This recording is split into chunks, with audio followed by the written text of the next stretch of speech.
चक्षुरुन्मिलितं येन तस्मै श्रीगुरुवे नमः। वाञ्छाकल्पतरुभ्यश्च कृपा सिन्धुभ्यैव च पतितानां पावनेभ्यो वैष्णवेभ्यो नमो नमः। ठीक है, आप सबने लिख दिया कि आवाज और साउंड आ रही है। तो अगर कोई हम में से नए श्रोता हैं तो उन सबका हार्दिक विशेष स्वागत है।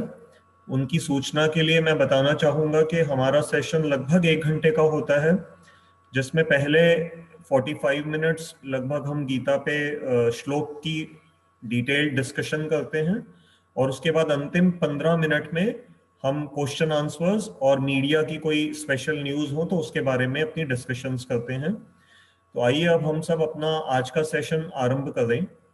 पिछली बार हमने भगवत गीता का दूसरे अध्याय का 15वां श्लोक लगभग हम उसका आधा डिस्कशन कर चुके थे, लेकिन आज भी उसी को ही हम कंटिन्यू रखेंगे और ये हमारा आज का सेशन नंबर 40 है, 40वां हमारा भगवत गीता का सेशन है। तो मैं अभी आपके साथ वो 15वां श्लोक दोबारा से स्क्रीन पे एक बार लेकर के आ रहा हूँ, कृपया करके उसको सब देखिएगा ध्यान से, फिर हम उस पर अपनी चर्चा को आरंभ करेंगे। तो ये आपकी स्क्रीन पे 15वां श्लोक है और इसकी संस्कृत में एक बार आप सबके लिए फिर से पढ़ देता हूँ और अनुवाद सहित। यम ही न व्यथयन्ति एते पुरुषम पुरुषर्षभ सम दुख सुखम धीरम स अमृतत्वाय कल्पते। अनुवाद, हे पुरुषोत्तम, जो धीर व्यक्ति मात्रा, स्पर्श, सुख एवं दुख आदि को समान समझते हैं और इनके द्वारा विचलित नहीं होते हैं, वे निश्चय ही मुक्ति प्राप्त करने के योग्य होते हैं। तो आज का जो व्हाट्सएप पे जो मैंने मैसेज आप सबको भेजा था, तो हमारा जो मेजर टॉपिक रहेगा जिसके विषय पे हम बात करेंगे, वो अगर आप सबने ध्यान से देखा हो तो उसमें हमने मेंशन किया है कि हम जो चर्चा करेंगे how to change negative thinking to positive thinking, और उसके हिंदी में हम कह सकते हैं स्वभाव को समत्व कैसे प्रदान करें। तो आप में से यदि कोई एकदम से क्लियरली अभी नहीं रिलेशनशिप बता पा रहे हो कि श्लोक में क्या कहा जा रहा है और नेगेटिव थिंकिंग को पॉजिटिव में कन्वर्ट करने का दोनों का आपस में क्या को रिलेशन है, तो धीरे धीरे समझ में आ जाएगा। ब्रॉडली उसका जो आउटर समझिए कि रोल है वो इस तरह से है कि जो श्लोक है वो सुख और दुख में समान रहने की बात कर रहा है। और हमारा सबका एक्सपीरियंस है कि जब कभी हमारे जीवन में दुख आते हैं तो हम कई बार बड़ा नकारात्मक विचार अर्थात नेगेटिव थिंकिंग, नेगेटिव विजुअलाइजेशन, तो उसके अंदर हमारा मन उससे ग्रसित हो जाता है। तो उसको समत्व की ओर लाने के लिए, मतलब नेगेटिव से पॉजिटिव की तरफ बढ़ने के लिए कैसे हम अपने इमोशंस को भगवत गीता की हेल्प से प्योरीफाई कर सकते हैं, इसलिए इन दोनों का आपस में ये कोरिलेशन है। तो आइए अब हम सब अपना इस श्लोक के अंदर धीरे धीरे और जो पॉइंट्स रह गए हैं उनकी डिस्कशन आरंभ करते हैं। तो एक आप सबने शब्द सुना होगा, प्रारब्ध।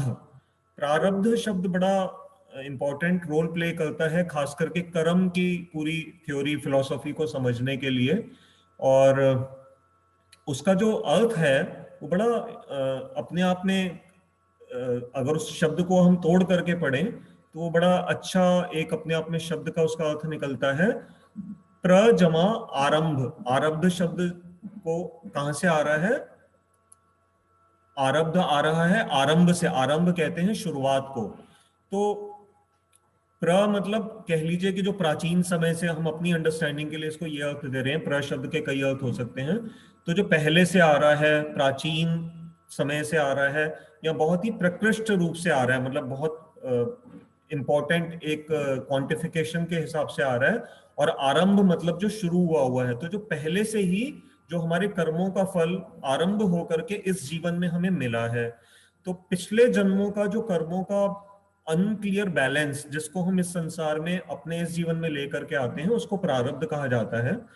और ये अब इस श्लोक के साथ इसका क्या संबंध है प्रारब्ध का, कि जब हमें जीवन में कभी कुछ ऐसे दुख आ जाएं जिसको हम रीजन को समझ नहीं पा रहे हैं, तो जब हमें कोई कोई पंडित जी, कोई ज्योतिषी या हमारे कोई गुरुजन या शास्त्र पढ़ के जब हमें ये समझ में आता है कि हो सकता है कि ये घटना हमारे साथ इसलिए घटी है क्योंकि हमारे कुछ पिछले जन्मों का कुछ ऐसा संबंध रहा होगा, तो फिर हमारे मन को थोड़ी सी शांति मिलती है, और ये बहुत जरूरी है जीवन को अच्छी तरह से सुचारू रूप से बिताने के लिए।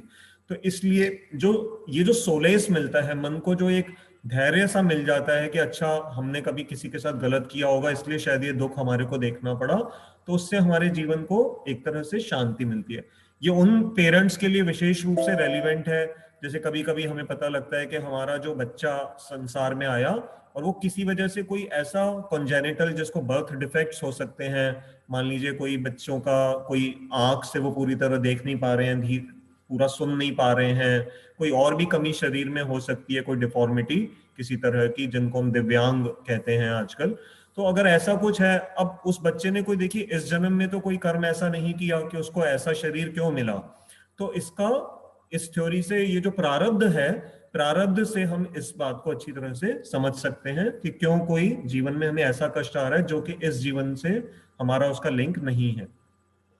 इसके बाद हम एक और सोचने वाली बात यह है कि अगर हम किसी आकस्मिक घटना के प्रति बहुत जल्दी रिएक्ट ना करें, तो आप देखेंगे कि वो धीरे धीरे हमारे उस कर्म के फल को समाप्त जल्दी कर देता है। इसको हम एक एग्जांपल से समझेंगे, क्योंकि ये श्लोक मोक्ष की बात कर रहा है, जहां ऊपर आप देख रहे हैं दूसरी लाइन में स अमृतत्वाय कल्पते, तो उसमें वो मोक्ष की बात हो रही है। तो मोक्ष अर्थात लिबरेशन, वो कैसे रिएक्ट ना करने से हमारा वो पथ जरा सरलता से पूरा हो जाता है। एक बड़ा सिंपल सा उदाहरण है, आपके साथ हो सकता है जीवन में कभी घटा भी हो।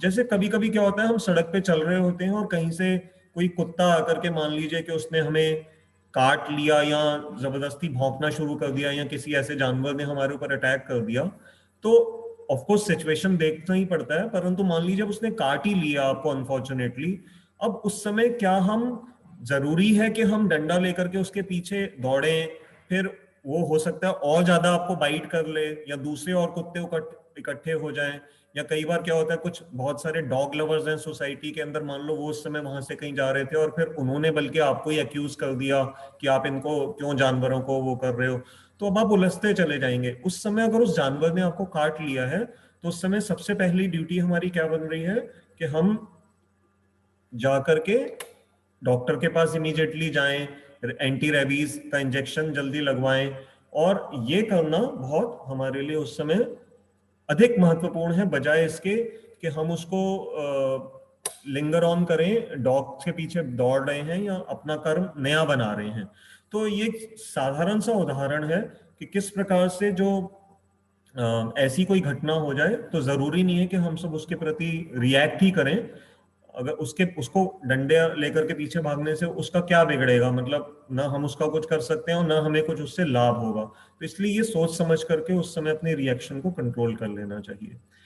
तीसरा जो इस श्लोक से एक इंपॉर्टेंट बात हम ये भी समझ सकते हैं कि कई बार कुछ घटनाएं ऐसी होती हैं जिनके लिए हमें अपने आप को डिस्ट्रैक्ट नहीं करना चाहिए। अपना जो ध्यान है वो फोकस डिस्टर्ब ना हो जाए। कुछ घटनाएं इस लायक नहीं होती कि उसकी वजह से हम अपना एकदम से ध्यान बटा लें। जैसे अब ये बोर्ड के एग्जाम्स अब आने वाले हैं, बच्चे पढ़ रहे होंगे आजकल, तो कई बार क्या होता है, कोई छोटी सी घटना हुई आपकी कॉलोनी में, आपके किसी के बीच में थोड़ी कहासुनी हो गई। अब यदि वो बच्चा, उसने सुना, ठीक है, सुनना काफी है, लेकिन अगर उसके बाद वो उसके ऊपर बार बार मनन कर रहा है कि उसमें क्या बात हो गई, तो फिर क्या होगा, वो अपनी पढ़ाई पे फोकस नहीं कर पाएगा। तो उसके लिए बोर्ड एग्जाम की पढ़ाई पे फोकस करना ज्यादा जरूरी है, या कॉलोनी की छोटी सी घटना के बारे में सोच करके अपना समय खराब करना जरूरी है? तो ऑफकोर्स हम सब जानते हैं कि पढ़ाई पे फोकस करना ज्यादा जरूरी है। तो इसको एक और छोटे से उदाहरण से समझ सकते हैं। कई बार हम लोग जब जैसे ट्रेन से सफर कर रहे होते हैं, और मान लीजिए अभी हमारा जो डेस्टिनेशन है वो बस आने वाली है, आप बॉम्बे से दिल्ली आ रहे थे और मथुरा आपने क्रॉस कर लिया, अब थोड़ी सी जर्नी बची है।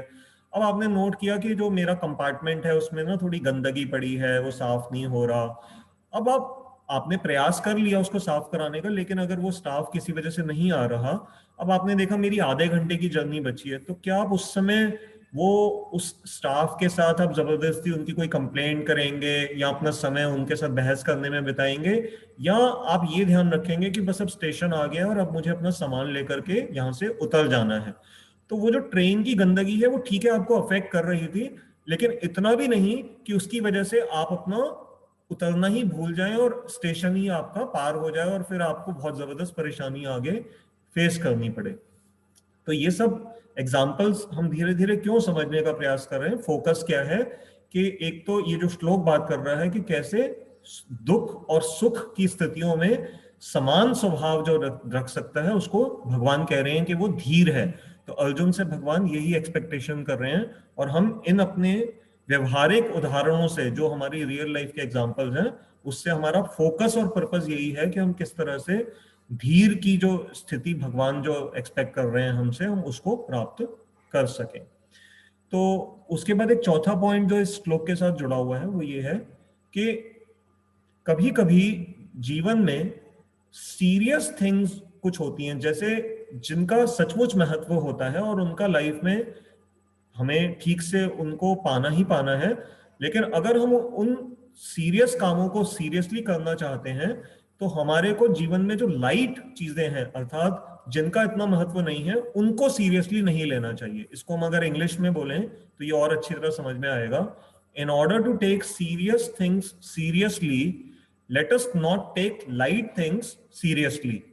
तो ये कुछ ट्रेन से मिलता जुलता ही उदाहरण है, लेकिन इसमें इसको हमने अलग कैटेगरी में इसलिए लिया है क्योंकि कुछ मैं आपको दो उदाहरण बताऊंगा जिनसे आपको ये थोड़ा सा और समझ में आ जाएगा कि ये फोकस थोड़ा सा इस पॉइंट में अलग से एक साफ बात कही जा रही है।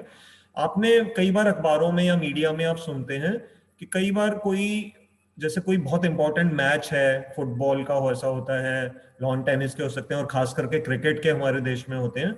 मान लीजिए कोई बहुत क्रूशल मैच है और कोई देश अगर हार जाता है तो उस देश के कुछ वासी इतना ज्यादा सेटबैक मन में लेकर के बैठ जाते हैं कि वो कई बार सुसाइड तक कर लेते हैं, कोई अपने हाथों पे ब्लेड मार देगा, कोई कुछ कर लेगा। तो बड़ी हैरानी की बात है कि जो टीम हारी होती है उनके तरफ से ये बहुत अच्छी बात है, मैं इसको तारीफ की सेंस में कह रहा हूं कि वो लोग कभी भी ऐसा वायलेंट रिएक्शन नहीं देते हैं। हाँ ठीक है, वो दुखी नजर आ सकते हैं, हो सकता है उनका मूड बहुत खराब हो जाए, दो दो चार चार दिन तक वो मीडिया के सामने ना आए, लेकिन ये जो सुसाइड इत्यादि करना ये जनरली वो पब्लिक के लोग कर बैठते हैं जो कि बहुत ज्यादा माइंड से इमोशनली अटैच हो जाते हैं किसी पर्टिकुलर गेम से। या कभी कभी क्या होता है कोई उनका चहेता नेता, मान लीजिए उसने वो इलेक्शंस में हार गया या कोई नेता ने कह दिया कि मैं इलेक्शंस नहीं लड़ूंगा और उसके जो चाहने वाले हैं वो चाहते हैं कि वो लड़े, तो वो कई बार इस तरह के लोग ये बहुत बड़े ये विकट स्टेप्स ले लेते हैं। तो ये इस श्लोक से हमें बात ये समझ में आ रही है कि अगर सीरियस थिंग्स को सीरियसली लेना है अर्थात जीवन का जो उद्देश्य है वो बहुत ऊंचा है। ये जीवन इतना सस्ता नहीं है कि सिर्फ एक मैच में किसी टीम के हार जाने की वजह से हम उसको गंवा बैठेंगे, या अगर हमारे नेता ने इलेक्शंस में भाग लेने से मना कर दिया या वो हार गए तो हम अपना जीवन ही बिगाड़ लेंगे। तो ये इसके लिए नहीं है। इसके बाद एक और शिक्षा जो इस श्लोक के साथ जुड़ी हुई है वो यह कि हमें अगर हम इस तरह का कुछ सेक्रीफाइस कर भी रहे हैं मान लीजिए किसी के लिए, तो उसको भी ना खुशी खुशी करना चाहिए। ये ना हो कि हमने त्याग तो किया लेकिन उसको ही अपना दिल पे इतना लगा करके बैठे हैं कि फिर हम कंफर्टेबल नहीं हो पा रहे। तो हमारे को लेमेंट नहीं करना है, डोंट लेमेंट फॉर लेटिंग गो। अगर हम किसी के लिए त्याग कर रहे हैं तो उसमें भी हमें रिजॉयस करना चाहिए। क्यों?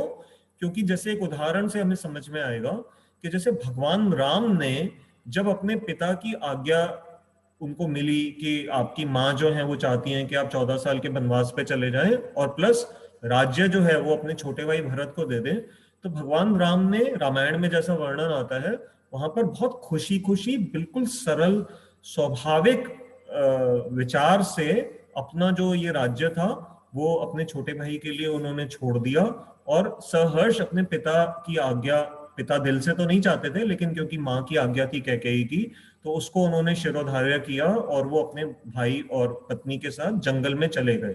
तो भगवान राम का कहीं भी ऐसा वर्णन नहीं आता कि उन्होंने कोई इस पे शोक इत्यादि जताया हो कि मेरे साथ ये इतनी बुरी घटना क्यों हो रही है।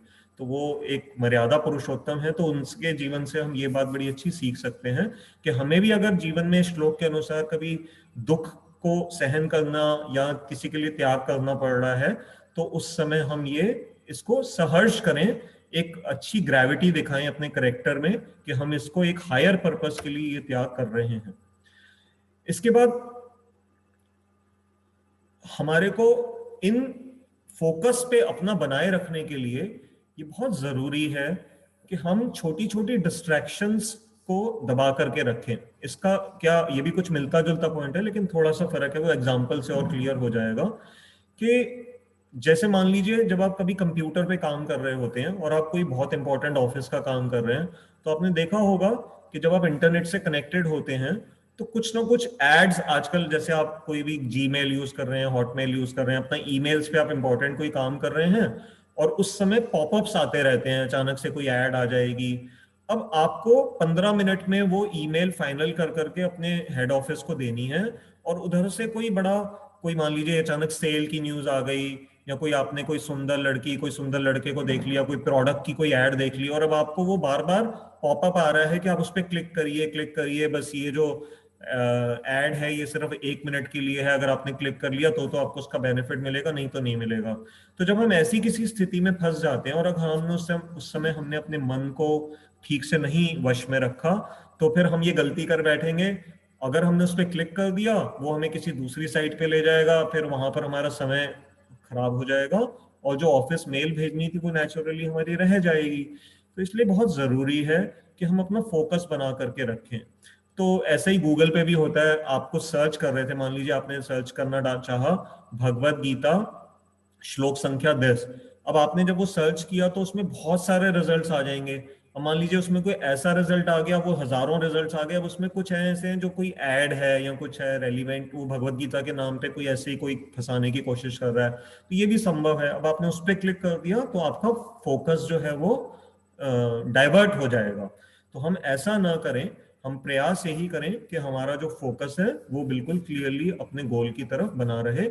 इसलिए भगवान यहाँ पर सम दुख सुखम धीरम, यही बात इसलिए बार बार भगवान इन श्लोकों के माध्यम से कह रहे हैं कि अगर तुम्हें मोक्ष की प्राप्ति करनी है तो फिर तुम्हारे को धीर बनना पड़ेगा, और धीर बनने के लिए दुख और सुख में समत्व बहुत जरूरी है, उसके बिना वो संभव नहीं होगा।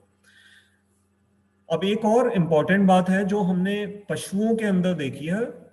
क्या होता है कि जब पशु समाज के अंदर ऐसा देखा गया है कि कभी कभी वो बहुत, जब कोई क्लाइमेट का मान लीजिए कोई एक्सट्रीम हो जाता है, तो ऐसे बहुत सारी योनियां या स्पीशीज देखी गई हैं जिनमें कुछ अडेप्टेशन, ये आपको याद होगा अगर हमने स्कूल में जब बायोलॉजी पढ़ी थी, तो उसमें अडेप्टेशन एक प्रॉपर्टी बताई जाती है कि कभी कभी एनिमल्स जो हैं, बर्ड्स हैं, ये अडेप्ट कर लेते हैं उस स्ट्रिक्ट एनवायरनमेंट में। कभी बहुत ठंड है तो फिर वो थोड़ा सा इस तरह से किसी ऐसी जगह पे चले जाएंगे, जैसे बर्ड्स भी इधर से उधर दूसरी जगह माइग्रेट कर जाते हैं।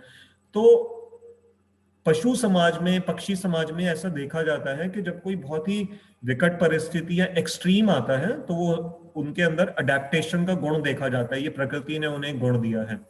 तो हमारे साथ भी क्या होता है, हमारे अंदर भी अडेप्टेशन हो सकती है अगर कभी कोई हैवी दुख या सुख आए उसमें, और उसमें बस फर्क ये होगा कि हम बाहरी रूप से नहीं, हम अंदर अपने मन के अंदर प्रवेश कर पाते हैं। हमारे जो इमोशंस हैं, हमारी इमोशनल हेल्थ थोड़ी सी और बेटर हो जाती है। शुरू में तो सेटबैक लगता है, लेकिन अगर हम उस दुख को सहन कर जाते हैं तो अंदर ही अंदर आप महसूस करेंगे कि आपको अंदर से ताकत आ रही है, और अब आप देखेंगे आपकी विल पावर बढ़ रही है, आप जीवन में और फिर छोटी छोटी बातों से इतना घबराएंगे नहीं। तो इसके लिए जो एक छोटा सा उदाहरण और इस बात से अच्छी तरह हम समझ सकते हैं वो है, जैसे जब हम जिम कोई ज्वाइन करते हैं, आजकल लोग बॉडी बिल्डिंग का जैसे शौक है, तो आप में से कभी किसी ने अगर वेट ट्रेनिंग करी हो तो आप जानते होंगे कि जब आप जिम ज्वाइन करते हैं तो आपका इंस्ट्रक्टर आपको वेट ट्रेनिंग करवाता है धीरे धीरे। मतलब वो ऐसा नहीं होता कि पहले दिन ही आपने बहुत हैवी वेट उठा लिया, नहीं तो आपकी कमर वगैरह में प्रॉब्लम हो जाएगी। आप थोड़ा सा वेट एक दिन उठाते हो, अगले दिन थोड़ा सा और ज्यादा, फिर ऐसे इसको बढ़ाया जाता है, इसके वो रूटीन्स चलते हैं। तो होता क्या है कि जब आप वेट ट्रेनिंग करते हो तो धीरे धीरे आप कुछ समय के बाद ऑब्जर्व करोगे कि आपकी मसल्स जो हैं वो बिल्ड होना शुरू हो जाती हैं अपने आप। आपको पता लग जाएगा कि मसल अपने आप शेप में आती चली जाएगी, आपका बॉडी वेट में चेंजेस आएंगे, बॉडी टोन्ड अप हो जाएगी। तो अडेप्टेशन का यही मतलब होता है कि जैसे जैसे हमने वेट हैवी उठाने की आदत शरीर को डाली, पहले दिन आप वो 70 किलो नहीं उठा पा रहे थे, पहले दिन तो आपसे सिर्फ 40 किलो उठा, लेकिन धीरे धीरे 1.5-2 महीने में आपकी कैपेसिटी बिल्डअप हो गई, तो इसको अडेप्टेशन कहते हैं। तो ऐसे ही जैसे अगर हम दुख को स्वीकार करना अपने जीवन में और सुख में शांत रहने की अपने आप को धीरे धीरे प्रैक्टिस में डालते जाएंगे, तो पहले ये चीजें जो बहुत तंग करने वाली लगती हैं, कुछ समय के बाद आपको लगेगा अरे ये तो मेरे लिए बाएं हाथ का खेल है, मैं बड़ी आसानी से इस तरह से सहन करने की मेरी अब तक जो ताकत है वो बढ़ चुकी है। तो ये जो पॉइंट है, इससे हमारे को ये अर्थ निकल करके आया इसके अंदर। इसके बाद हम ये देख सकते हैं कि जो एक इंपॉर्टेंट पॉइंट है, मैंने पहले भी थोड़ा जिक्र किया था, मैं बीच में यहाँ पर फिर से उसको बोल रहा हूं, अगर हमारा गोल ही अटैक के अंदर आ जाए तो उस समय फिर टॉलरेट नहीं करना है। मैं ये बात दोबारा से बोल रहा हूं, पहले भी मैं 2 बार बोल चुका हूं। हमारा जो उद्देश्य है, ये भगवत गीता के इन श्लोकों का भी जो उद्देश्य है और जीवन में भी जो उद्देश्य है, टॉलरेंस या सहन शक्ति में हमें कोई मेडल नहीं लेना है। वो तो पेड़ हमसे, हम कितने भी सहनशील हो जाएंगे, हम कभी भी पेड़ों जितने सहनशील नहीं हो सकते। वो तो सर्दी गर्मी में देखिए दिन रात खड़े हैं, उनको पत्थर मारो फिर भी वो फ्रूट देते हैं, लेकिन हम तो उस लेवल पे तो उनके साथ कंपीट ही नहीं कर सकते। तो हमारे को पाना क्या है, वो गोल हमें क्लियर करना है। हमारा जो गोल है वो है आध्यात्मिकता, अपने जीवन को स्पिरिचुअली सक्सेसफुल बनाना है, या जिसको हम इंग्लिश में कह सकते हैं ट्रांसेंडेंस। तो transcendence is our goal, not tolerance. तो इसीलिए मैंने पहले भी क्लियर किया था कि अगर जब अर्जुन को आगे जाकर के जब लगेगा कि मेरे उस ट्रांसेंडेंस के गोल में टॉलरेंस अब अगर काम नहीं करेगी, जैसे इस युद्ध से पहले बहुत टॉलरेट पांडवों ने कर लिया, लेकिन उन्होंने देख लिया कि टॉलरेट करने से हमारा पर्पस पूरा नहीं हो रहा, ये तो अधर्म और बढ़ता जा रहा है, इनका बढ़ता ही जा रहा है, और ये अब जनता पे भी अत्याचार करने पे आ जाएंगे कुछ समय के बाद। तो उस समय इसलिए कौरवों को और पांडवों को एक समय फिर युद्ध की डिसीजन पांडवों को लेनी ही पड़ी, और वो वहां पर आए। तो हमें जैसे कहते हैं ना इंग्लिश में, डोर मैप नहीं बनना है। डोर मैप का अर्थ क्या होता है, जैसे आपके ये जो हम जो घरों में वो रखते हैं पायदान, पायदान डोर मैट, तो उसको हम, कोई भी आपके ऊपर जब घर में आ रहा है और वो पैर अपने उसके ऊपर साफ करता हुआ घुसता है, तो we are not suppose to be like a door mat. हमारे को ऐसा नहीं बनना है। हमारे को अगर जरूरत पड़े तो फिर टॉलरेंस की हेल्प लेनी है, और अगर टॉलरेंस वहां पर तंग कर रही है तो फिर हम उस केस में टॉलरेंस को छोड़ सकते हैं, जैसा अर्जुन ने स्वयं आगे निश्चय कर करके दिखाया कि वो लड़ने के लिए तैयार हो गए। इसके एक और छोटा सा उदाहरण आपको बताता हूँ। जन्माष्टमी के दिनों में आपने देखा होगा, दिल्ली में तो कम होता है बट बॉम्बे साइड बहुत होता है, महाराष्ट्र में, ये जो गोविंदा वो लोग मनाते हैं। गोविंदा टीवी पे भी आपने देखा होगा कि कॉलोनियों के मध्य में कोई जगह, साफ जगह पे एक बहुत ऊपर एक दही हांडी टांग दी जाती है, और कई ग्रुप्स आते हैं, टीम्स होती हैं, और वो एक के ऊपर एक खड़े होकर के पिरामिड स्ट्रक्चर बनाते हैं। और फिर जो लड़का होता है, जो हीरो होता है, वो साइड से चढ़ता चढ़ता चढ़ता चढ़ता उस पिरामिड पे सीढ़ी की तरह, उसका पर्पस क्या है, उसका गोल क्या है, वो उस मटकी को उसने जाकर के तोड़ना है, ठीक है, और फिर उसके बाद उसको इनाम मिलेगा। अब वो टॉलरेट बहुत करता है, क्योंकि जब वो चढ़ने का प्रयास करता है तो उसके वेट से ये पिरामिड धीरे धीरे हिलता है, लेकिन वो उसको तो टॉलरेट करता है। अब मान लीजिए कि इतना ये नीचे के बच्चे जो हैं खड़े हुए, जिसके ऊपर वो चढ़ रहा है, अगर वो इतना ज्यादा हिलना शुरू कर दें, मूवमेंट उनमें इतनी ज्यादा आ जाए कि वो जो हांडी के नीचे जो एक पोजीशन थी वो ही अगर डिस्टर्ब हो जाए, आप समझ रहे हैं जैसे मैं कहना चाह रहा हूं कि सपोज एक हमारे सर के ऊपर हांडी है और हम उसके नीचे से चढ़ना आरंभ हुए थे, लेकिन थोड़ी देर के बाद क्या हुआ कि वो ऊपर पहुंचने वाले थे तो हमने देखा कि नीचे वाले लोग इतना हिल रहे हैं, इतना हिल रहे हैं, चाहे वो मजाक कर रहे हैं या सीरियस नहीं है, वो हमारे को शिफ्ट करके दूसरी जगह ले गए। अगर हम शिफ्ट ही हो गए तो फिर शिफ्ट हो जाने से हमारा क्या होगा कि हम यही भूल जाएंगे कि हम किस लिए वहां पर खड़े हुए थे। तो हमें तो वो हांडी को तोड़ना था। तो ऐसी स्थिति में फिर वो इस टॉलरेंस को, वो जो हीरो है वो बर्दाश्त नहीं करेगा। वो टॉलरेट तब तक कर रहा था मूवमेंट को जब तक उसका पर्पस उसको नजर आ रहा था। अब नीचे से इतनी ज्यादा जब डिस्ट्रैक्शन हो गई, मूवमेंट हो गई कि वो हांडी तक ही अब उसका हाथ नहीं पहुंच रहा, तो फिर उसके लिए टॉलरेट करने का कोई फायदा नहीं है, वहां पर उसको जरूरी है कि वो फोकस अपना उस हांडी पे ही रखे। तो इसलिए ये उदाहरण से ये बहुत क्लियरली समझ लेना बहुत जरूरी है कि अगर कोई जीवन में बहुत ज्यादा, मैंने जैसे पहले भी बताया था, अगर कोई क्राइम हो रहा है, कोई ऐसी घटना हो रही है जो सहन करने योग्य नहीं है, वहां पर फिर हमें टॉलरेंस का ध्यान रखने की जरूरत नहीं है। जो भी लॉ के अंदर जो परमिटेड एक्शन है वो फिर हमें वहां पर ले लेना चाहिए। उसके बाद एक और बड़ी इंटरेस्टिंग बात आती है, कई बार आपने देखा होगा कि जो जीवन में छोटी छोटी घटनाएं आती हैं ना, वो कई बार बड़े नुकसान से बचा लेती हैं। इसके कई आजकल उदाहरण मैं आपको दूंगा। जैसे इसको पहले समझ लें कि जो सम दुख सुखम धीरम में कई बार हम जैसे छोटे छोटे दुख कोई लाइफ में आए और हम बड़े परेशान हो जाते हैं कि अरे ये मेरे साथ घटना क्यों हो गई, लेकिन कई बार ऐसा होता है कुछ समय के बाद जाकर के पता लगता है अरे अरे बच गए, ये वो दुख तो बस वो छोटी सी घटना दे करके हमें हम बच गए, नहीं तो आगे तो जा करके और ज्यादा प्रॉब्लम आने वाली थी। अभी अभी मुझे जैसे एक उदाहरण ध्यान आ रहा है, मान लीजिए आपने एक फ्लाइट पकड़नी थी, अब आप घर से निकले लेकिन कहीं ट्रैफिक जाम में फंस गए। अब वो आपको पता है फ्लाइट का पैसा अगर लेट पहुंचो तो वो रिफंड तो मिलता नहीं है। अब आप एयरपोर्ट पे पहुंचे लेकिन फ्लाइट निकल गई थी, आपको अंदर नहीं जाने दिया गया, और अब आपकी फॉर एग्जांपल मान लीजिए 20,000 रुपए की टिकट का आपको नुकसान हो गया। अब उस समय बहुत दुख होता है, मेरे को जाना था मीटिंग में और वो मेरे भी पैसे भी खर्च हो गए, अब फिर दोबारा घर जाऊंगा, नई टिकट कराऊंगा, इतनी मुश्किल हो गई। और आप अभी घर पे वापस जा ही रहे थे बड़े दुखी मन से, और आपने रास्ते में अपने मोबाइल पे न्यूज देखी कि ये जो फ्लाइट है ये तो मौसम इतना खराब हो गया और इसको किसी वापस आना पड़ गया, या अनफॉर्चुनेटली कई बार फ्लाइट्स क्रैश कर जाती हैं, होता है ना कई लोग, फिर वो लोग बड़ा लड्डू बांटते हैं कि जी हम तो उस फ्लाइट में नहीं बैठे थे। तो वही जो घटना जो थोड़ी देर पहले आपको बहुत कष्ट दे रही थी, थोड़ी देर के बाद वही घटना आपके लिए सुख में परिवर्तित हो गई। तो इसलिए अपना विजन जो है हमें थोड़ा ब्रॉड रखना चाहिए, थोड़ा धैर्य रखना चाहिए, कई बार वेट करना चाहिए। कई बार ऐसा होता है कि एक जॉब ऑफर कहीं से आई, हमें लगा वो उसमें तो हमारी सिलेक्शन नहीं हुई और हम बड़े दुखी हो जाते हैं, लेकिन कुछ दिन बिना जॉब के रहने के बाद अचानक कोई ऐसी ऑफर आ गई जो कि उससे भी अच्छी थी।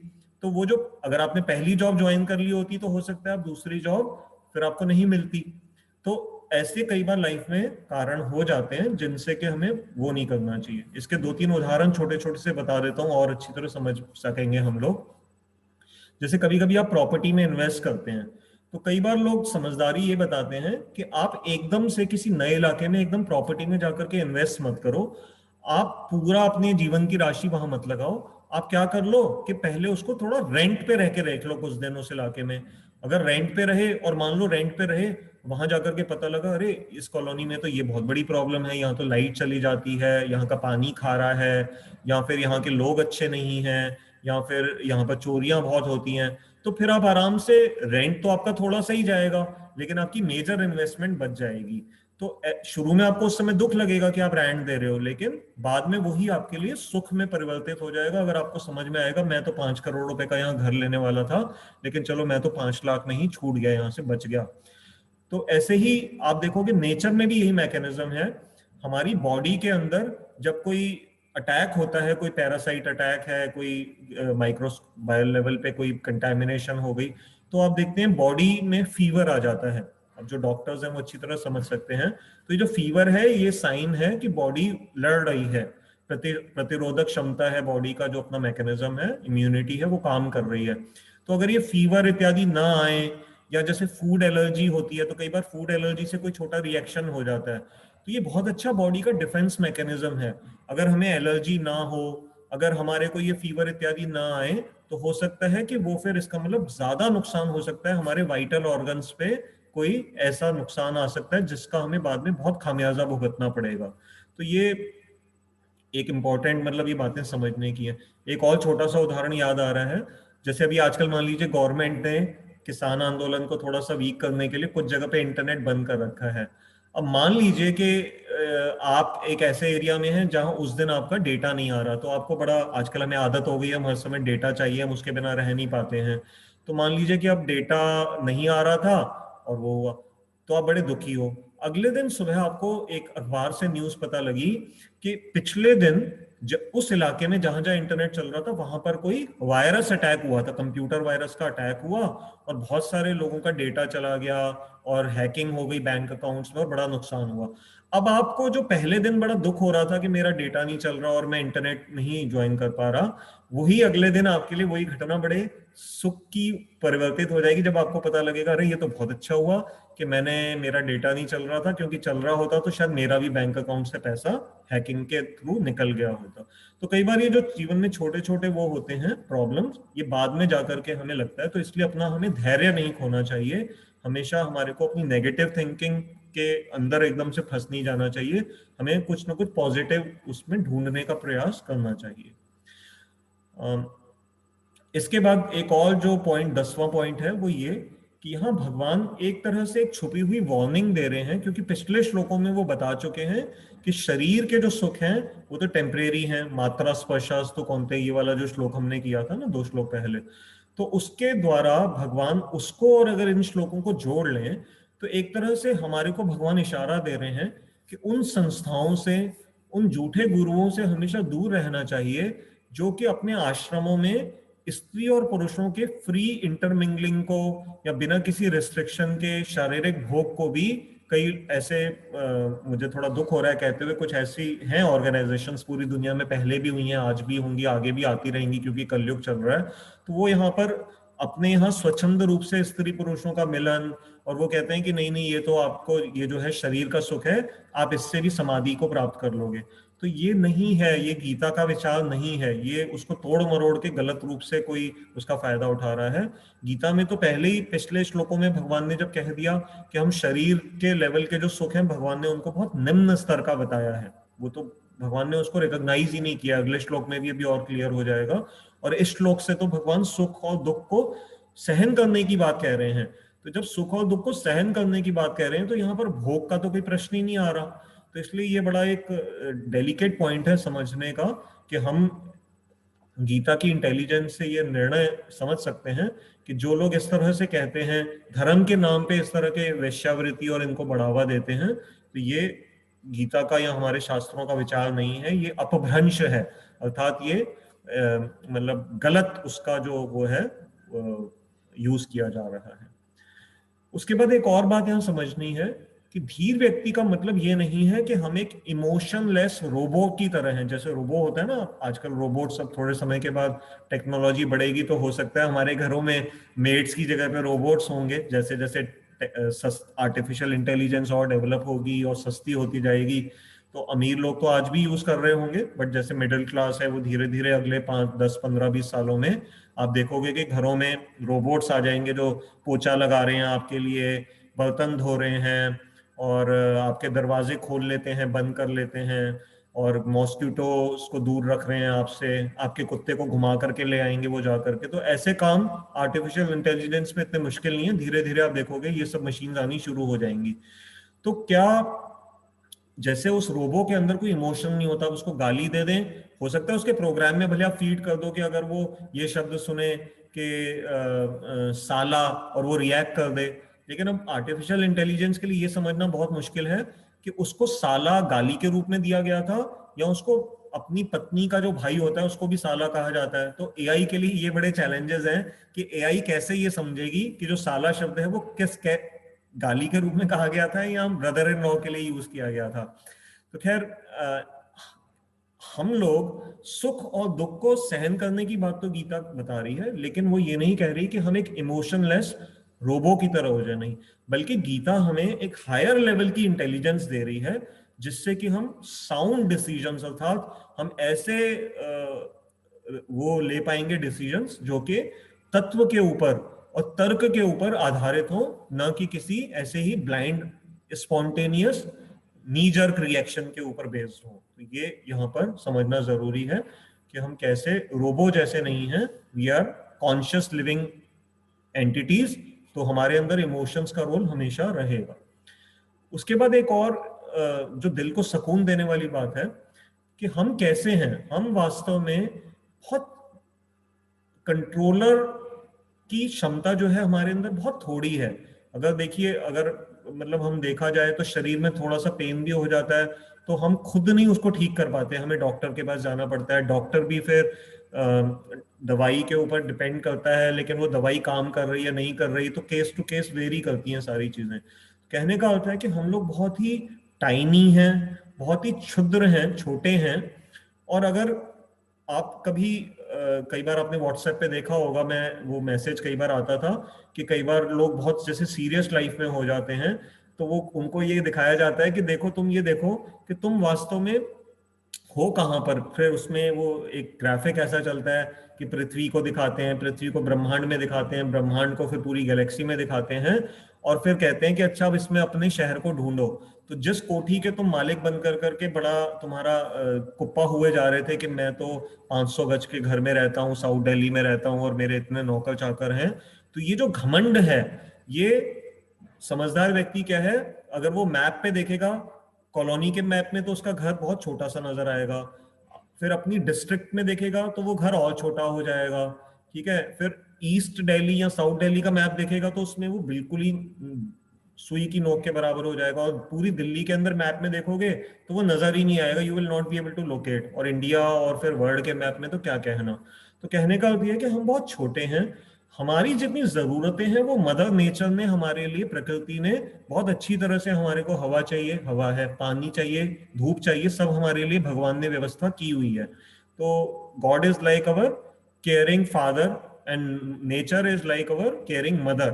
तो जैसे माँ बाप को पता होता है कि बच्चों को क्या चाहिए, तो ऐसे ही प्रभु ने हमारे लिए सारा अरेंजमेंट कर रखा है, तो हमें बहुत ज्यादा लाइफ में परेशान होने की जरूरत नहीं है। अभी थोड़े दिन पहले ही पता लगा, साइंटिस्ट ने ही इन्वेंशन करी है, तो इनको बहुत बड़ी दो गैलेक्सीज, मतलब जो हमारी जो मिल्की वे गैलेक्सी है जिसमें हम लोग हैं, हमसे भी कई गुना बड़ी दो और नई गैलेक्सीज का भी इनको 10-15 दिन पहले ही इनको पता लगा है। तो इतने बड़े बड़े ब्रह्मांड हैं और ये जो यूनिवर्सेस हैं, तो हम उसमें कहाँ क्या रोल प्ले कर सकते हैं, बहुत छोटे से हैं। तो इसलिए हमारा जीवन ऐसा नहीं होना चाहिए कि हमने सारे पूरे ब्रह्मांड की प्रॉब्लम्स हमने ही अपने सर पे डाल रखी हैं। तो उसको हमें कुछ हद तक समर्पण भाव से भगवान के प्रति और अपने भाग्य के प्रति कुछ सरेंडर का मूड हमारे अंदर आना चाहिए, और उतना हम फिर रिलैक्स हो जाएंगे। उसके बाद एक और अच्छी बात समझने की है कि आप देखेंगे, अगर आप ये टॉलरेंस आप थोड़े दिन अपना करके देखिए, जैसे पिछली लगभग 2 क्लासेस से हमारा सहन शक्ति के ऊपर गीता में चर्चा चल रही है। अगर हम टॉलरेंस को, ये नहीं कि टॉलरेंस करने के लिए हमें कोई हिमालय पे जाना है या घर छोड़ करके वृंदावन चले जाना है या वाराणसी चले जाना है, आप जहां हैं अपनी उसी जॉब में, उसी घर में, अपने उसी फ्रेंड सर्कल में, अपने उसी बिजनेस में, आप इस सहन शक्ति के इन क्वालिटीज को आप अपना करके देखिए, थोड़े दिन प्रैक्टिस करिए, और आपको उसी समय लगभग उसका इंस्टेंट रिजल्ट आपको मिल जाएगा। तो यहाँ भगवान कोई एक रॉकेट साइंस की बात नहीं कर रहे हैं, ये बड़ी सिंपल सिंपल बातें हैं जिनको हम अपने जीवन का पार्ट बहुत इजीली बना सकते हैं। इसको एक छोटे से उदाहरण से आप समझ सकते हैं। जैसे एक डॉक्टर है, वो एमबीबीएस की पढ़ाई कर रहा है, और शायद एमबीबीएस की पढ़ाई 4 या 5 साल की जैसे भी होती है। तो आप देखेंगे कि जो आपके घर के बच्चे जो डॉक्टरी पढ़ रहे होते हैं, वो 3 साल वगैरह में, अभी उनको डिग्री नहीं मिली होती क्योंकि अभी उनका कंप्लीट नहीं हुआ था, बट आप देखते हैं वो लगभग आधे डॉक्टर बन चुके होते हैं। वो कभी आपके घर में अचानक कोई बात हो जाएगी तो वो स्टिचिंग भी कर देंगे, टांका लगाना जैसे होता है, ये जो स्टिचेस लगते हैं, या उनको सब पता होता है अगर कुत्ते ने काट खा लिया तो कैसे इंजेक्शन लगाना, कौन सा इंजेक्शन है, कैसे। तो आप देखोगे कि जरूरी नहीं है कि उसको एमबीबीएस की जिस दिन डिग्री मिलेगी तो उसी दिन वो अपनी मेडिकल साइंस का नॉलेज का यूज कर पाएगा, नहीं, वो उसने जितना सीखा है वो उतना तो वो कर ही सकता है उस दिन भी।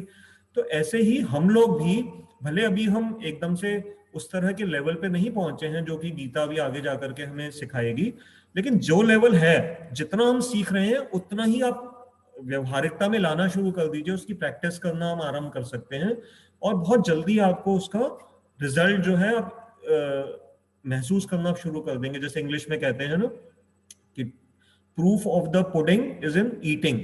तो सिर्फ नॉलेज को थ्योरेटिकल रूप में नहीं, आप इसको प्रैक्टिस में लेकर के आइए। तो जैसे रसगुल्ले को सिर्फ देखने मात्र से मुंह में रस नहीं आएगा, उसको मुंह में डालना पड़ता है तभी हम रस का आस्वादन ले सकते हैं। तो उसी तरह से ये जो नॉलेज है, इसको जब हम व्यवहार में लाएंगे ना, तो आपकी कन्विक्शन, आपकी अपनी जो विश्वास है वो और उस पर डीप हो जाएगा और बढ़िया अच्छी तरह से आप समझ पाएंगे। अब इसमें आपने देखा कि इस श्लोक में भगवान ने शब्द यूज किया पुरुषर्षभ, पुरुषों में श्रेष्ठ।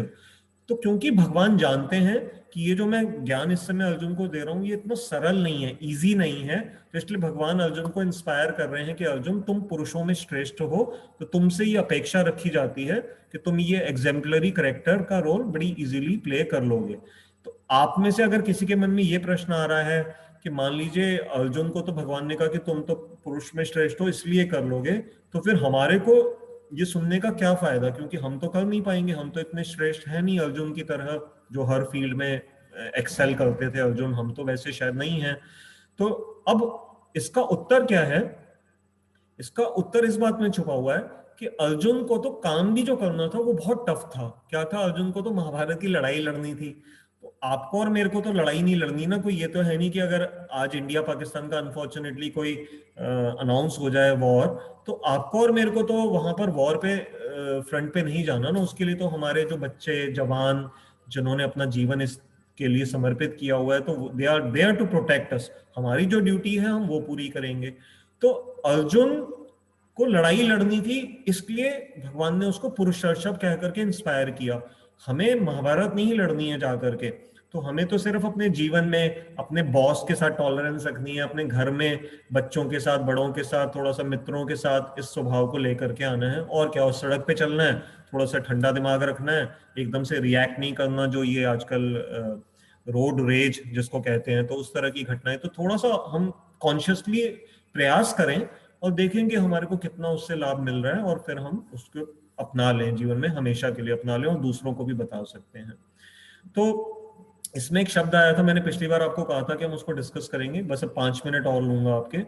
तो इसमें अमृत शब्द जो आ रहा है, तो अमृत शब्द का जनरल जो अर्थ हम निकालते हैं, हम स्वर्ग के अमृत की बात से हम उसको रिलेट करते हैं। तो मैं यहाँ बताना चाहूंगा कि हमारे जो भी गीता के महान टीकाकार हुए हैं, उन्होंने यहाँ पर उस अमृत का अर्थ ये नहीं किया है जो स्वर्ग इत्यादि में अमृत पाया जाता है, क्योंकि वो वास्तव में अमृत वैसा अमृत नहीं है, वो सिर्फ लॉन्गेविटी वाला अमृत है, वो सिर्फ जीवन को बहुत लंबा बना देता है, अमरत्व नहीं प्रदान करता। अमरत्व का अर्थ होता है कि आप कभी नहीं मरेंगे। तो गीता ही आगे जाकर के बताएगी कि देवी देवता या जो स्वर्ग में भी जो है हायर लिविंग बींग्स हैं, इनको भी एक ना एक दिन शरीर छोड़ना पड़ता है। हाँ, उनके शरीर में कोई बुढ़ापा ऐसा नहीं आता, बीमारी नहीं आती, लेकिन उनको शरीर वो छोड़ना पड़ता है जब उनकी वो ड्यूरेशन समाप्त हो जाती है, जो ये स्वर्गलोक इत्यादि में जाते हैं। तो वो अमृत, ये उस अमृत की बात ये श्लोक नहीं कर रहा है। ये श्लोक जिसकी बात कर रहा है वो है नेक्टर ऑफ इमॉर्टैलिटी, अर्थात अमरत्व का अमृत। अर्थात हम, क्योंकि आत्मा के विषय में भगवान ने थोड़ा सा हिंट कर दिया है और आगे और अच्छी तरह समझाएंगे। और भगवान ने कहा है न जायते म्रियते वा कदाचिन, तो आत्मा न तो जन्म लेती है न मरती है। तो जिसका कोई मृत्यु है ही नहीं, भगवान उस अमरत्व की बात कर रहे हैं। और इसीलिए ये जो सहन शक्ति है, इसका जो हमें फल मिलेगा वो बहुत ही उच्च कोटि का, ये अमरत्व को हम प्राप्त करने के एलिजिबल हो जाएंगे। अभी ये श्लोक हमारे को एलिजिबिलिटी क्रिएट कर रहा है, योग्यता बता रहा है। ऐसा नहीं कह रहा है कि एकदम आप मतलब बिल्कुल हो गए हो जाना और होने के लिए योग्य होना, ये दो अलग अलग बातें हैं। अभी गीता आरंभ भी हुई है, अभी थोड़ी सी हमारी जर्नी लंबी है, धीरे धीरे चलते रहेंगे तो और अच्छी तरह समझ लेंगे। तो इसमें बस 1-2 पॉइंट्स रह गए, मैं इसको प्रयास करता हूँ जल्दी से समाप्त कर लूँ अगले 2 मिनट में। तो ध्यान देना है कि duty is more important than emotion. तो कभी भी जीवन में अगर इमोशन हमारे को जैसे तंग कर रहे हो, तो हमें उसमें ज्यादा महत्व नहीं देना है। हमारे को ये देखना है कि हमारी डिस्पोजिशन क्या है, अर्थात हमारे को जो ड्यूटी है वो ज्यादा इंपॉर्टेंट होती है। इसको एक छोटे से उदाहरण से समझ लेते हैं।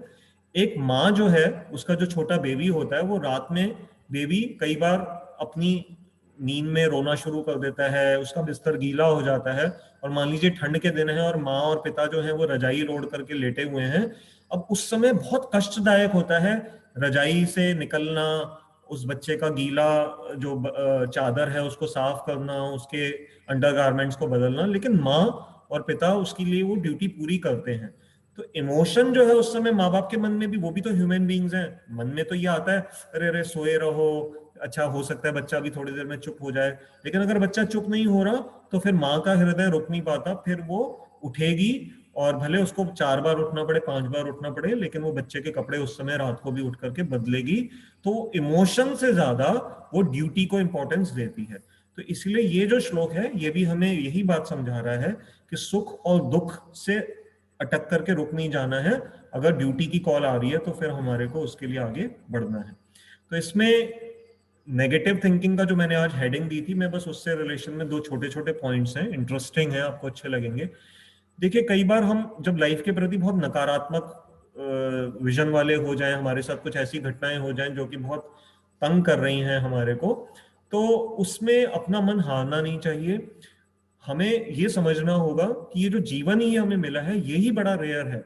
जो आप में से बायोलॉजी के विद्वान हैं वो जानते होंगे कि ये जो जिस स्पर्म और एग के फ्यूजन से हमारे को ये शरीर मिला और हम पैदा हुए, अगर उस स्पर्म की ही आप जर्नी देखोगे तो ऐसा बताया जाता है कि लाखों करोड़ों स्पर्म्स एक एग के साथ फ्यूजन के लिए बढ़ते हैं और उसमें से अधिकांश वहां पर डिस्ट्रॉय हो जाते हैं। सिर्फ एक कोई है, बड़ी मुश्किल से कोई वेला स्पर्म होता है जो कि एग के साथ मां के गर्भ में उसका फ्यूजन हो पाता है और फिर उससे जीवन पनपता है।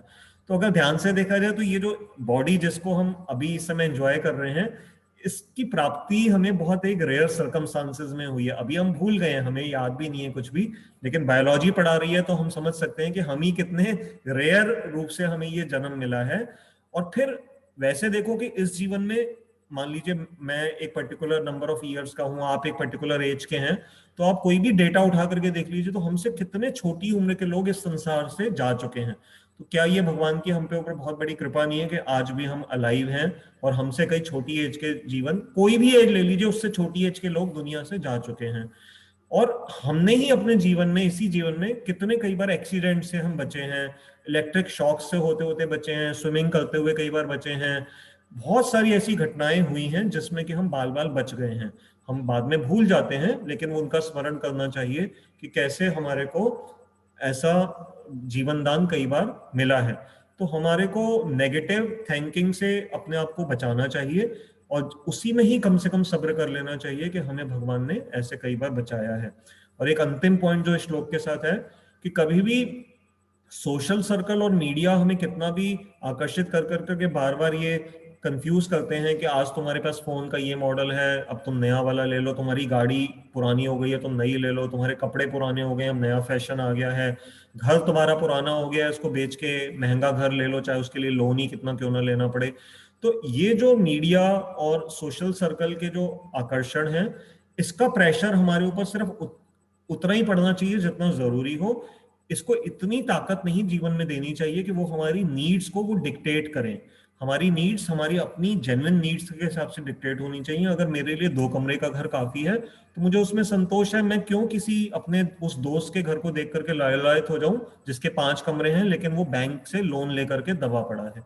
तो इसलिए ये ध्यान रखें कि हमसे भी कम क्षमता वाले, रिसोर्सेज वाले लोग दुनिया में हैं।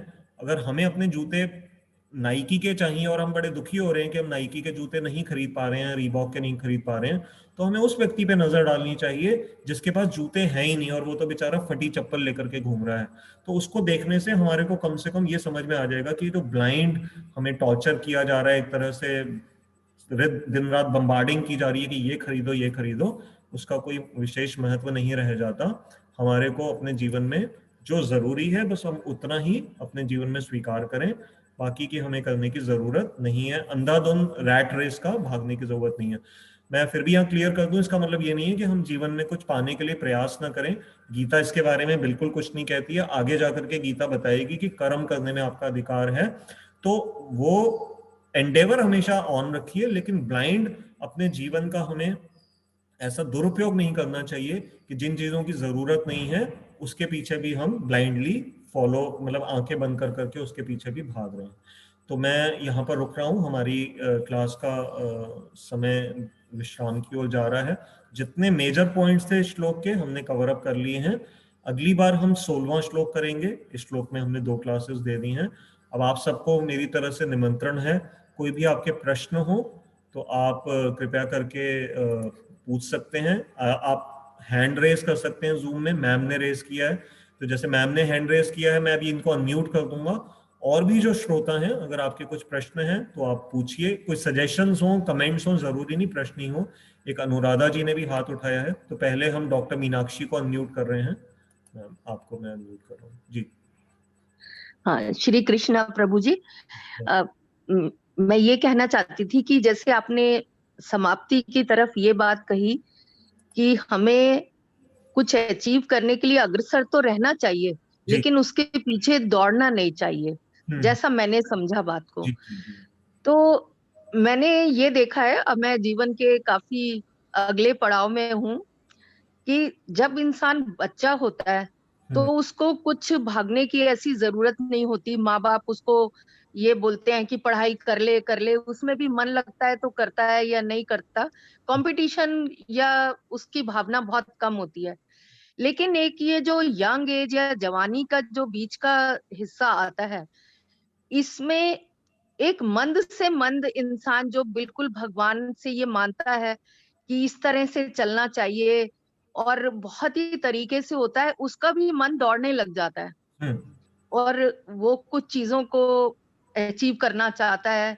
जी। गलत सही, मैं मतलब सही को करना तो सही है ही, गलत भी जो मापदंड से होती हैं उनको भी।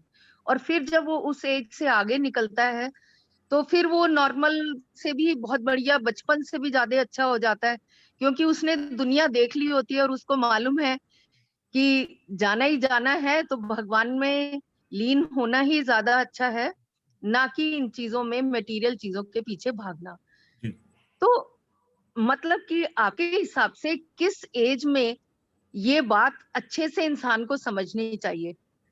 जैसे मान लीजिए मैं आपको ये कह सकती हूँ कि मैं और मेरे पति इस बात को शुरू से ही काफी अच्छे से समझते हैं, और हमने ये सोचा था कि दो जने हिंदुस्तान में अगर कमाते हैं तो उनको रिटायर होने के बाद, और हम दोनों को कुछ ना कुछ, हम काफी कुछ अर्न कर सकते हैं, हमने नहीं किया हम्म। कि हमें अपने ग्रैंड सन या जो ग्रैंड चिल्ड्रन हो उनको देखना चाहिए जी। और समाज में कुछ अपने भाव दें और वो फैलाएं। हम्म। तो मतलब कि, और लेकिन हम अपने आसपास देखते हैं कि ऐसा नहीं होता। हम्म। तो आपके हिसाब से कि ये जो हमारे प्रवचन है या जो हमारी गीता है, भगवत गीता है, ये कब ज्यादा हमारे अंदर जानी चाहिए जिससे समाज में बदलाव आए? ये जो भाग दौड़ मची रहती है, मैम, प्लीज कुछ बताएं। हाँ, हाँ। सबसे पहले तो आप एक मतलब हम सबको आपके लिए क्लैपिंग करनी चाहिए, क्योंकि आप एक अच्छा एग्जाम्पल, आप और आपके हस्बैंड समाज के लिए एक दर्शा रहे हैं, क्योंकि आप दोनों क्वालिफाइड हैं, हाईली क्वालिफाइड हैं। और नेचुरली हम सब जानते हैं कि इस समय रिटायरमेंट के बाद भी बहुत सारे लोग ट्यूशंस और गेस्ट लेक्चरर्स और फैकल्टी बन करके कहीं भी जाते हैं, और दे गेट जी रिस्पेक्ट जी। as well as हाँ, payment also, handsome payments are हाँ, done. Now, हाँ, teaching is a noble profession, ठीक है? तो वो आप किसी भी अवस्था तक आप चला रहे हैं, क्योंकि ज्ञान बांटना तो हमारे वेदों के अनुसार बहुत अच्छा एक कार्य है। ये आपकी अपनी चॉइस हो सकती है कि आप उसको मॉनेटरी लेवल पे रेम्यूनरेशन से आप लिंक कर करके देख रहे हैं, ये आपका व्यू पॉइंट हो सकता है। गीता सिर्फ हमें यहाँ पर ये गाइड दे रही है कि जो हमारा जो फोकस है, फोकस जीवन में जब समझ में आ जाए, इस क्लास को हो सकता है कुछ, जैसे मान लीजिए यंग बच्चे भी इस समय सुन रहे हैं, तो अगर उनको इसी जीवन में ही, इस एज में ही जल्दी से थोड़ा सा लगन इस तरफ लग जाती है, तो उसमें कोई बुराई नहीं है। मैं गारंटी से, हमने अपने सामने बहुत सारे ऐसे केसेस देखे हैं, हजारों केसेस, जो कम से कम बुरी आदतों से बच्चे बच गए हैं। शुरू में पेरेंट्स को थोड़ा दुख हुआ कि वो धर्म की तरफ जा रहे हैं, आजकल के जमाने में फैशन दूसरी तरह का चल रहा है, लेकिन उन बच्चों ने, हमने देखा कि वो सिगरेट, ड्रग्स इत्यादि से, अल्कोहल इत्यादि से दूर रहे, बुरी संगतियों से दूर रहे, तो उसका उनको लाभ मिला है। तो हमारा जो वैदिक वर्णाश्रम सिस्टम है, जो आप पूछ रहे थे कि इसमें क्या है, वो मेरी कुछ बात नहीं है, ये ब्रह्मा जी के द्वारा जो बनाया गया जो सिस्टम है, ब्रह्मचर्य, गृहस्थ, वानप्रस्थ और सन्यासी, चार हमारे यहाँ आश्रम बताए गए हैं। 25 साल तक की आयु जो लगभग ब्रह्मचारी अर्थात स्टूडेंट लाइफ बताई गई है। 25 से फिर 50 का जो जीवन है वो गृहस्थ जीवन बताया गया है, जैसे आप हम सब इस समय हाँ, गृहस्थ जीवन का हाँ, लगभग वो कर रहे हैं। 50 के बाद 75 तक की आयु जनरली उसको वानप्रस्थ से डिनोट किया जाता है। वानप्रस्थ में क्या होता है कि पति और पत्नी अब किसी तीर्थ स्थान पे जाकर के रह सकते हैं, रहेंगे साथ ही, और उन्होंने जो अपनी लाइफ की सेविंग्स जनरेट करी हुई है, जैसे आपने अपना केस बताया, हाँ, उससे वो एक हाँ, अपना मिनिमलिस्टिक जितनी नीड्स हैं लाइफ की वो पूरी कर रहे हैं, डिसेंट लाइफ एक बिता रहे हैं, और अपना जो फोकस है वो भगवान की ओर, स्पिरिचुअल, अध्यात्म, योग, अपने शरीर को और अच्छी तरह से टेक केयर करना, सात्विक गुणों का विकास करना, इस या अपनी कोई हॉबीज आपकी जीवन में पुरानी, कईयों की हॉबीज होती हैं वो 50 के जी जी आज तक बिल्कुल। निखर के आती हैं। कोई लोग म्यूजिशियंस होते हैं, राइटर्स होते हैं, पेंटर्स होते हैं, कईयों को ये हॉर्टिकल्चर का बड़ा शौक होता है। ये कईयों की एक्टिविटीज बाद में जाकर के जब वो रिटायरमेंट के बाद ही वो कर पाते हैं। तो 75 तक ये, और फिर 75 के बाद जो पुरुष है उसके लिए संन्यास की व्यवस्था है कि वो फिर पत्नी से भी अपना संबंध छोड़ कर करके समाज की सेवा में पूरी तरह से डेडिकेशन से लग जाते हैं। और पत्नी जो है उस केस में, क्योंकि वो नेचुरली वृद्ध अवस्था में होंगी 75 के बाद, उनको एक असिस्टेंस चाहिए, एक सहारा चाहिए। तो उनके जो बच्चे हैं, बच्चों के साथ माँ जो है वो आराम से अपना जीवन बिता सकती हैं। तो ये बड़ा इंटेलिजेंट, एक बहुत ही साइंटिफिक सिस्टम हमारे वेद शास्त्रों में इसको बताया गया है, ये इसकी रूपरेखा है। हालांकि ये तो हो गया जनरल, लेकिन इस पूरे चारों आश्रम के अंदर ये नहीं है कि हम भगवान की तरफ तभी बढ़ेंगे जबकि हम मान लीजिए 50 पार हो जाएंगे, ऐसा कहीं नहीं है। इनको आश्रम करके डिनोट किया गया है। आश्रम अर्थ ये है जहां पर के स्पिरिचुअलिटी का फोकस हमेशा रहेगा ही रहेगा। ब्रह्मचर्य शब्द भी जो है, आप जानते हैं कि उसका अर्थ क्या निकलता है। वो स्टूडेंट जिसकी जो चेतना है, जिसकी जो पूरी थिंकिंग फैकल्टी है, वो कहाँ फोकस्ड है, ब्रह्म के आचरण में। तो एक ब्रह्मचर्य तो फिजिकल सेक्सुअल सेलिबेसी के लिए भी यूज किया जाता है, और लेकिन मन से जो मुख्य रूप से जो ब्रह्मचारी जो उसको बच्चे को बनाना होता है, वो है कि उसका जो मन है वो ब्रह्म की ओर आकर्षित हो और उस तरफ लगे। इसलिए प्रहलाद महाराज जी ने श्रीमद् भागवतम में, प्रहलाद बहुत छोटे बालक थे जिनको हिरण्यकशिपु ने मारने का भी प्रयास किया। तो प्रहलाद जी का एक बड़ा महत्वपूर्ण श्लोक है, बड़ा प्रसिद्ध है, कि कुमारम आचरित प्राज्ञो। कुमार अवस्था मतलब ये जो छोटी 5 साल की अवस्था ही है, वहीं से ही बच्चे को उसकी प्रज्ञा जो है, कहते हैं, आप सब तो पढ़े लिखे हैं, आप जानते हैं कि बच्चे का जो विकास है ना ब्रेन का, वो इस छोटी एज में सबसे ज्यादा हो जाता है। इसलिए जो बच्चों को बचपन में जितनी आदतें जल्दी डाल देंगे ना, वो आप देखेंगे सारी जिंदगी तक उनके साथ रहती हैं। और नहीं तो उनको अगर ये भी नहीं सिखाया कि जूता अपना उठा करके साइड में रखना है, या जुराब अगर उन्होंने फेंक दिए हैं, या अपनी, मैं एक अमेरिकन मिलिट्री की एक वीडियो देख रहा था, उसमें एक बड़े इंपॉर्टेंट उनके एक वो वक्ता थे, वो बड़े वर्ड फेमस थे। उन्होंने एक बात बोली, कहते हैं अगर जीवन में सिर्फ बच्चों को एक बात सिखा दो ना, कि सुबह उठते ही बिस्तर पे अपना जो चादर है उसको ठीक से रैप करना है, तो वो कहते हैं कि आप देख लेना कि ये जीवन का सबसे इंपॉर्टेंट पहला फंडामेंटल डिसिप्लिनरी एक्टिविटी है जिसको सबको सीखनी चाहिए। आप देखिएगा कई बार हम लोग बड़े परेशान हो जाते हैं कि माँ जो है वो चादरें समेट रही होती है और बच्चे बस उठे, लेट उठे और फिर नहीं पड़ी है, और वो वॉशरूम चले गए, फिर मतलब खेलने चले गए फ्रेंड्स के साथ, जॉब पे भी चले गए, चादर ऐसे। तो वो अमेरिकन नेवी के बहुत बड़े शायद वो थे, वो बता रहे थे कि सबसे पहले बच्चों को ये अगर डिसिप्लिन तुमने जीवन में दिखा दिया कि चादर सीखनी है, तो आप देखोगे बाकी डिसिप्लिन वो जीवन में जल्दी सीखते चले जाएंगे। ये कहने की बात थी, मतलब प्रहलाद जी ने जो कहा है कि स्पिरिचुअलिटी का फोकस, तो क्योंकि मैम इस चीज की कोई गारंटी नहीं है, ये कलयुग चल रहा है, इसमें ये नहीं पता कि उम्र हमारी सचमुच 100 साल होगी, 70 होगी, 60 होगी, 50 होगी, कोई गारंटी दे नहीं सकता किसी भी तरह से किसी को भी। तो इसलिए ये बहुत जरूरी है कि हम भगवान की तरफ तो अपना विजन हर समय फोकस रखें। धन्यवाद। धन्यवाद। इसके बाद अनुराधा जी ने हाथ उठाया हुआ है। मैम मैं आपको अनम्यूट कर रहा हूं, आप पूछ सकते हैं अपना प्रश्न। अनुराधा जी आप बोलिए प्लीज, आपकी आवाज नहीं आ रही है हमें, आप दोबारा से म्यूट हो गए, मैं दोबारा से आपको अनम्यूट कर रहा हूं, जी बोलिए। ऐसा लग रहा है कि आपकी कहीं पीछे से साउंड आ रही है, but we are not able to listen to it. आप कोशिश करके चैट बॉक्स में टाइप कर दीजिए थोड़ा सा, तो मैं फिर वहां से आपका वो ले लूंगा। अभी हम आपको सुन नहीं पा रहे हैं, आपकी आवाज नहीं आ रही है। आपके कुछ उसमें प्रॉब्लम है, जो आपका माउथ पीस है या कुछ है, आप टाइप कर दीजिए थोड़ा सा चैट बॉक्स में जा करके प्लीज। तब तक और किसी का कोई प्रश्न हो तो बताइए। कृष्णदास जी एक मिनट रुकिए, मैं चैट बॉक्स में आया है जी, आपने हाय लिखा है, लिखिए आप आगे क्या कहना चाह रहे हैं।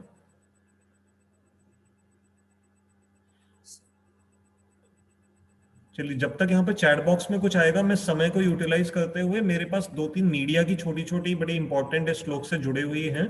मेरे को एक बड़ा अच्छा स्वामी दयानंद सरस्वती जी का एक अखबार में कटिंग मिली, बहुत अच्छा, ये टाइम्स ऑफ इंडिया में आया था। आप देखिए कितना ये हमारे इस आज के श्लोक से बिल्कुल मिलता जुलता है। मैं इसको 1 मिनट, मैं सॉरी स्क्रीन शेयर करना भूल गया, मैं स्क्रीन शेयर करता हूँ पहले इसको। पिछली बार भी एक ऐसा हो गया था। देखिए, ये आप सब पढ़ सकते हैं अपनी स्क्रीन पे, मैं थोड़ा सा इसको बड़ा कर देता हूँ। ये नीचे लिखा है, देखिए, स्वामी दयानंद सरस्वती जी का कोट है। ये कह रहे हैं राइट एटीट्यूड की क्या डेफिनेशन है। और संतुष्ट, संतुष्ट वही जो धीर व्यक्ति की बात जो हमारे श्लोक में चल रही है, तो ये कह रहे हैं अ संतुष्ट is one who has achieved equanimity. Equanimity की बात चल रही है ना, समत्व इंग्लिश में बोलते हैं उसको, equanimity, with reference to what is gained और लॉस। भले सुख है या दुख है, तो दयानंद जी कह रहे हैं कि संतुष्ट वो है जिसने अपने जीवन में समत्व लाभ कर लिया है। कैसे? चाहे उसको कुछ लाभ हो रहा है या हानि हो रही है। He is neither given to elation nor given to depression। न तो वो कुछ सुख पाकर के बहुत उल्लासित हो जाता है, और न ही दुख की समय पे वो डिप्रेशन में चला जाता है। That is the right attitude to cultivate। वे कह रहे हैं कि यही जीवन को जीने की सही कला है। Gather what you can। अब ये बड़ी इंपॉर्टेंट बात है, जो मैम अभी आप कह रही थी मीनाक्षी मैम, ये वही बात देखिए दयानंद जी कह रहे हैं कि जो सरलता से आप जीवन में लाभ ले सकते हो वो तो ले लो। Gather what you can and leave aside what you are not able to achieve. तो ये नहीं कि हम ब्लाइंडली, बस मेरे दोस्त ने पीएचडी कर ली तो मैंने भी पीएचडी करनी है सिर्फ उसको नीचा दिखाने के लिए। तो वो कह रहे हैं कि leave aside what you are not able to achieve. तो अगर आप कोई आईआईटी में बच्चा जाना चाह रहा है और वो बस 3 साल 4 साल 5 साल, अब वो 8-8 9-9 साल से सिर्फ आईआईटी में एंटर करने के लिए एंट्रेंस टेस्ट दिए जा रहे हैं, और उसकी अगर सिलेक्शन नहीं हो रही तो उसको कहीं ना कहीं सोचना पड़ेगा कि मेरे जीवन का 10 साल तो मैंने इसी में ही व्यर्थ गंवा दी, कब मेरी जॉब लगेगी, कब मैं आईआईटी में जाऊंगा और कब मेरा जीवन सफल होगा। तो इसलिए दयानंद सरस्वती जी कह रहे हैं gather what you can and leave aside what you are not able to achieve. You have different things to be happy about. ये बहुत इंपॉर्टेंट बात है कि हमारे जीवन में और भी बहुत सारी चीजें हैं जिनसे हम खुशियां पा सकते हैं। जरूरी नहीं कि सिर्फ जो एक समाज हमें कह रहा है कि इसी से ही खुशी मिलेगी, मालबोरो सिगरेट पीने से ही खुशी नहीं मिलेगी, और भी बहुत सारी चीजें हैं उनसे हमें आनंद मिल सकता है। तो ये दयानंद जी का कोट देखिए कितना हमारे लिए रेलिवेंट था। अभी एक प्रश्न आया है, अनुराधा जी ने टाइप किया है। अच्छा, उससे पहले कृष्णदास जी ने, कुछ नाम मैं पूरा पढ़ नहीं पा रहा, कृष्णदास प्रतीक जी हैं। I am a student of 11th. I am going to hostel day after tomorrow. So what should I do to continue Krishna consciousness and not to distract from spiritual advancement? बहुत अच्छा प्रश्न है प्रतीक जी आपसे। हमें, आप जैसे बच्चे अगर इतने सीरियसली इस तरह का प्रश्न पूछ रहे हैं, हमें बहुत खुशी होगी और भगवान आप पे जरूर कृपा करेंगे, घबराइए नहीं। आपने लिखा है कि आप 11वीं कक्षा के विद्यार्थी हैं और परसों आप हॉस्टल जा रहे हैं। तो आप ऐसा क्या करें जिससे कि आपकी वहां कृष्ण भक्ति, कृष्णा कॉन्शियसनेस चलती रहे और आप स्पिरिचुअल पथ से आपकी डिस्ट्रैक्शन ना हो। तो बहुत सरल है। प्रभुपाद जी ने और हमारे आचार्यों ने इस कलयुग के लिए बड़े सिंपल हमारे को रूल्स दिए हैं, कोई नया साइंस नहीं इन्वेंट करना है। तो आप अपने घर से अपने साथ अपनी एक जपमाला लेते जाइए। जपमाला अगर है तो अच्छी बात है, नहीं है तो किसी भी मंदिर से प्राप्त कर लीजिए। और वो जपमाला का अपना एक नियम बना लीजिए, उतना ही समय का व्रत लीजिएगा माला करने का जिससे आपकी स्टडीज पे अफेक्ट ना पड़े। तो आप अपना स्टडी का टाइम टेबल वहां जाकर के प्रॉपर डिजाइन कर लीजिए। इतना समय मुझे पढ़ना है डेडिकेशन से, इतने समय मेरे को स्पोर्ट्स एक्टिविटीज में पार्टिसिपेट करना है, इतना समय मेरे को अपने फ्रेंड्स के साथ घूमना फिरना है, और इतना समय मुझे भगवान में अपनी भक्ति के लिए देना है। तो जप माला आप 1 माला 2 माला, 1 माला करने में लगभग 7 से 8 मिनट लगते हैं, तो आप 2 माला 4 माला जितना आप कंफर्टेबल हैं उतना करिए। और ये भगवत गीता की एक कॉपी इंग्लिश वाली रख लीजिए, Bhagavad Gita as it is Prabhupada ji की, वो इजी है। मैं भी अपना मोबाइल नंबर यहाँ टाइप कर दूंगा, आप उसको ले लीजिएगा। कोई भी ऐसा कुछ हो, आप गाइडेंस चाहते हैं तो पर्सनल लेवल पे मेरे से लेते रहिएगा, तो उसमें कोई घबराने की बात नहीं है। हाँ, सिर्फ एक चीज आपको ध्यान रखनी है, बुरी संगति से बचना है। अगर आपने अपने आप को बुरी संगति से बचा लिया तो आपको कोई दिक्कत नहीं होगी, और अगर बुरी संगति के प्रति आप वीक पड़ गए तो फिर आप कोई भी कार्य ठीक से नहीं कर पाएंगे और आपको मुश्किल होगी। तो बुरी संगति अर्थात वो बच्चे जो ड्रग्स इत्यादि की बात करते हैं, गंदी गंदी गालियां देते हैं, टीचर्स की रिस्पेक्ट नहीं करते, और पढ़ने में भी रेगुलर नहीं है, तो उनसे थोड़ा दूर रखिए। ऐसा नहीं है कि आप उनसे कोई दुश्मनी करेंगे, बस उनसे इंटेलिजेंटली डील करना है, मतलब उनसे हाथ मिलाइए, गले मिलिए, जो मर्जी करना है करिए, लेकिन उनके साथ घूमना फिरना नहीं है। ऐसी एक्टिंग करिए कि आप उनके बहुत अच्छे दोस्त हैं, लेकिन मन में अपने आप को कॉशियस रखिए कि मुझे उनके साथ उठना बैठना नहीं है। तो I hope you are satisfied. कुछ और पूछना हो तो चैट बॉक्स में लिख दीजिए और मैं भी अपना नंबर यहाँ पर डाल दूंगा। अभी हम अनुराधा जी का प्रश्न ले लेते हैं। प्रभु जी, क्या हम भौतिक दुखों के लिए गुरु जी को क्वेश्चन पूछना सही है, क्योंकि हमें वो अध्यात्म की तरफ ले जा रहे हैं? जी, कोई बुराई नहीं है। गुरु का अर्थ ही ये होता है, देखो जिन्होंने आपके जीवन की बागडोर संभाल ली है, तो फिर वो आप उनसे नहीं पूछेंगे तो फिर किससे पूछेंगे? हाँ, ये नहीं गुरुजी को जाकर के तंग करना चाहिए कि गुरुजी मुझे बता दीजिए कि कल सेंसेक्स कितने पॉइंट बढ़ेगा तो मैं वो वाले शेयर खरीद लूं। ये वाले इररेलेवेंट क्वेश्चंस हैं। गुरुजी का ये नहीं है पर्पस इस तरह के कार्यों में बताने का, लेकिन गुरुजी से भौतिक गाइडेंस ले सकते हैं कि मैं कहाँ शादी करूं, कहाँ जॉब कर सकता हूं, मेरे को कैसा वातावरण वहां पर मिलेगा, मेरे को किस तरह का खान पान कैसा पहनना है, ये सब चीजें हम गुरुजी से पूछ सकते हैं। कभी कोई बीमारी इत्यादि भी हो तो गुरु के पास, अगर वो उच्च कोटि के गुरु हैं, तो गाइडेंस देने के लिए वो रहता है। आपने अगला पॉइंट लिखा है, गुस्सा बहुत आता है पर हाँ अब दुख नहीं होता सिचुएशन को लेकर। तो ये आपने अपनी व्यवस्था बताई है, ये बहुत अच्छी बात है कि आप ऐसा हमारे साथ शेयर कर रहे हैं कि आपने लिखा है गुस्सा तो आता है लेकिन अब दुख अधिक नहीं होता। तो ठीक है, आपके अंदर कुछ प्रोग्रेस हो रही है। अब आप दुख से इतना घबराते नहीं हो, लेकिन गुस्सा अभी है। तो गुस्सा एक नेचुरल इमोशन है, गुस्से को निकालना है तो अपने ऊपर निकाल दीजिए।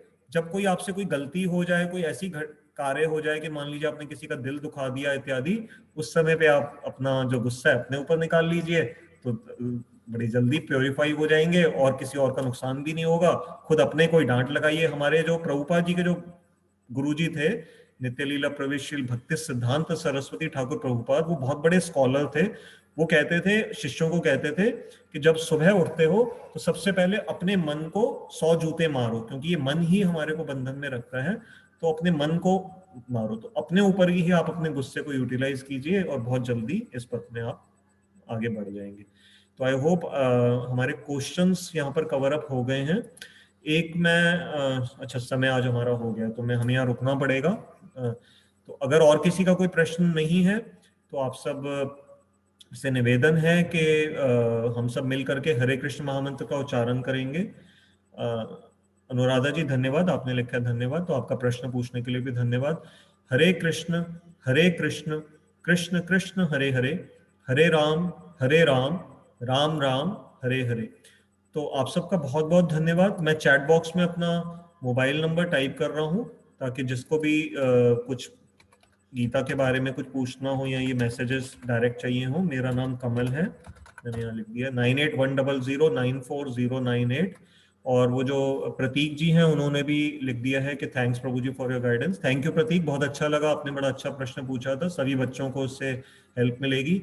ये क्लास हर संडे, इसका समय फिक्स है, शाम को 5 से 6 जूम पे होती है, फेसबुक पे भी लाइव होती है।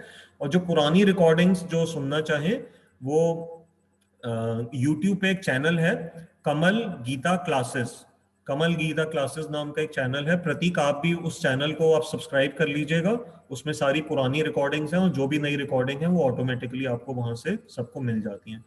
तो कोई बोलने में मिस्टेक हुई हो तो आप सब क्षमा करेंगे, और कोई भी गाइडेंस के लिए या कमेंट्स हो आप सबके तो कृपया करके मेरे साथ इस मोबाइल नंबर पे व्हाट्सएप पे शेयर कर सकते हैं।